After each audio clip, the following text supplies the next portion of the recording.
एक समय की बात है, एक छोटे से गांव में, जो एक बड़े जंगल के किनारे बसा था, एक लड़का रहता था जिसका नाम सैम था। वह दिल से बहुत दयालु और जिज्ञासु था। सैम को जंगल में घूमना बहुत पसंद था, लेकिन सबसे ज्यादा उसे अपने सबसे अच्छे दोस्त के साथ समय बिताना पसंद था, टाइनी हाथी। टाइनी कोई साधारण हाथी नहीं था, वह खास था। वह बात कर सकता था, उसके कान कंबल जितने बड़े थे और उसकी सूंड से वह कुछ भी उठा सकता था। हालांकि उसका नाम टाइनी था, लेकिन वह बिल्कुल भी छोटा नहीं था। सैम ने टाइनी को एक दिन जंगल में गहराई से भटकते हुए पाया था।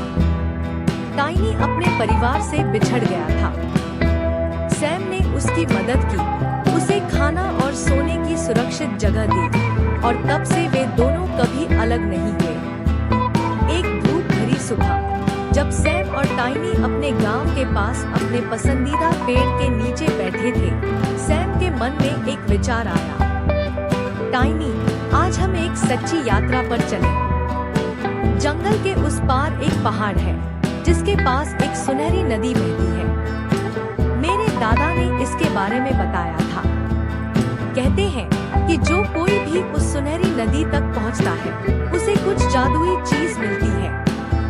टाइनी की बड़ी आंखें उत्साह से चमक उठी। सुनहरी नदी, यह तो अद्भुत लगता है। चलो चलते हैं, उसने खुशी से अपनी सूंड बजाते हुए कहा। दोस्तों ने कुछ खाना पैक किया और निकल पड़े। सैम टाइनी की पीठ पर बैठा हुआ था।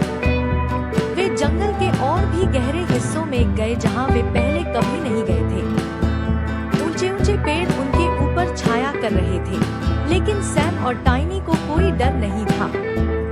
दोनों एक साथ थे और उन्हें लगा जैसे वे अजय थे। चलते चलते वे एक समझदार बूढ़े उल्लू से मिले, जो एक ऊंची डाल पर बैठा था। तुम दोनों कहाँ जा रहे हो? उल्लू ने अपनी घुंघराली आवाज में पूछा। हम सुनहरी नदी वाले पहाड़ की ओर जा रहे हैं, सैम ने गर्व से कहा। उल्लू ने सिर झुकाया। आहा, सुनहरी नदी। लेकिन ध्यान रहे, नौजवानों, रास्ता चुनौतियों से भरा हुआ है। वहां तक पहुंचने के लिए तुम्हें साहस, दयालुता और मिलकर काम करना होगा। हम यह कर सकते हैं, टाइनी ने अपने कान फड़फड़ाते हुए कहा।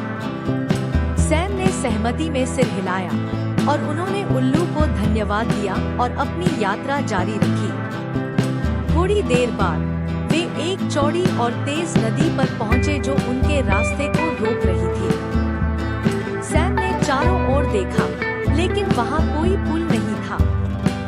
हम इसे कैसे पार करेंगे? सैम ने जोर से सोचा।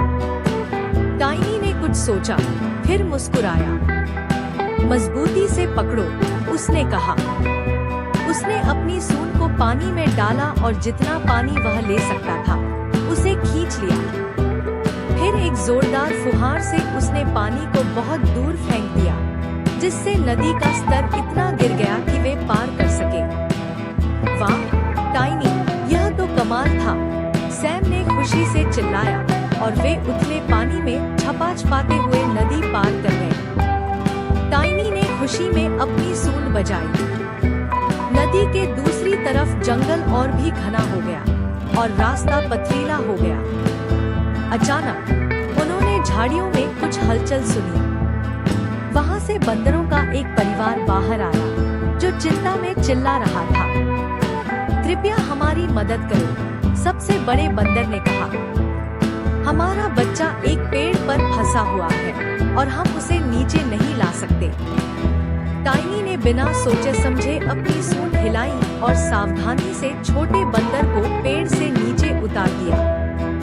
धन्यवाद, धन्यवाद, बंदर खुशी से चिल्लाए। इनाम के तौर पर उन्होंने सैम और टाइनी को उनकी यात्रा के लिए पके हुए केले दिए। जैसे जैसे वे आगे बढ़ते गए, रास्ता और भी कठिन होता गया और पहाड़ और करीब आता गया। लेकिन फिर वे एक गहरे गुफा के सामने पहुंचे।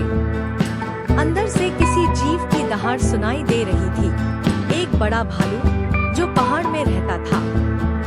हमें सुनहरी नदी तक पहुंचने के लिए इस गुफा से होकर जाना होगा, सैम ने धीरे से कहा, थोड़ा घबराते हुए। टाइनी सैम का डर महसूस करते हुए उसे एक सांत्वनादायक धक्का दिया। चिंता मत करो सैम, हम इसे साथ में कर लेंगे। साहस बटोरते हुए वे गुफा में धीरे धीरे चल पड़े। बूढ़ा और चिड़चिड़ा भालू जोर से दहाड़ा, कौन मेरी नींद में खलल डाल रहा है? यह सिर्फ हम हैं, मिस्टर भालू, सैम ने विनम्रता से कहा। हम सुनहरी नदी तक पहुंचने की कोशिश कर रहे हैं, हम आपको परेशान नहीं करना चाहते। भालू ने हवा में सूंघा और जब उसने देखा कि सैम और टाइनी कितने बहादुर और विनम्र थे, तो वह थोड़ा नरम पड़ गया। मैं वर्षों से इस गुफा की रखवाली कर रहा हूँ, लेकिन किसी ने मुझसे इतनी विनम्रता से नहीं पूछा। मैं तुम्हें जाने दूंगा, लेकिन ध्यान रहे, सुनहरी नदी वैसी नहीं है जैसी तुम सोचते हो। सैम और टाइनी ने भालू का धन्यवाद किया और सावधानी से गुफा से होकर निकल गए। जैसे ही वे बाहर निकले, सूरज ढल रहा था और उसकी किरणें पूरे परिदृश्य पर सुनहरी चमक बिखेर रही थी। दूर उन्हें पहाड़ के नीचे सुनहरी नदी की चमचमाती धाराएं दिखी। हमने कर दिखाया, सैम ने उत्साह से चिल्लाया। जब वे सुनहरी नदी के पास पहुँचे, तो वे देखकर चकित रह गए कि पानी सोने की तरह चमक रहा था। लेकिन यह सिर्फ सुंदर ही नहीं था, यह गर्म और आमंत्रणपूर्ण था, जैसे उसमें सूर्य की रोशनी समाई हो। सैम ने घुटने टेककर पानी को छुआ। जैसे ही उसने ऐसा किया, कुछ जादुई हुआ। पानी ने बोलना शुरू कर दिया। बहादुर सैम और समझदार टाइनी, आपने अपनी यात्रा में दयालुता और साहस दिखाया है। सुनहरी नदी का जादू उसकी सुंदरता में नहीं, बल्कि आपने जो सीखा है उसमें है। आपके साहस के कारण आपके गांव में हमेशा खुशहाली रहेगी और सैम, तुम्हारे पास एक सच्चे साहसी का दिल होगा। टाइनी ने अपनी सूंड नदी में डुबोई और सुनहरे पानी को हवा में छिड़कते हुए हंस पड़ा। हमने कर दिखाया सैम, उसने खुशी से चिल्लाया। सैम मुस्कुराया, इस सोच में गर्व से भरा कि उन्होंने साथ में क्या हासिल किया। मैं यह तुम्हारे बिना नहीं कर सकता था टाइनी, तुम सबसे अच्छे दोस्त हो जो किसी के पास हो सकता है। जैसे ही सूरज ढल गया और आकाश में तारे चमकने लगे, सैम और टाइनी सुनहरी नदी के पास बैठे, उसकी धीमी धाराओं को देखते हुए। वे जानते थे कि यह उनकी पहली यात्रा थी और चाहे आगे कोई भी चुनौती आए, वे हमेशा एक रास्ता खोज लेंगे, क्योंकि वे एक दूसरे के साथ थे।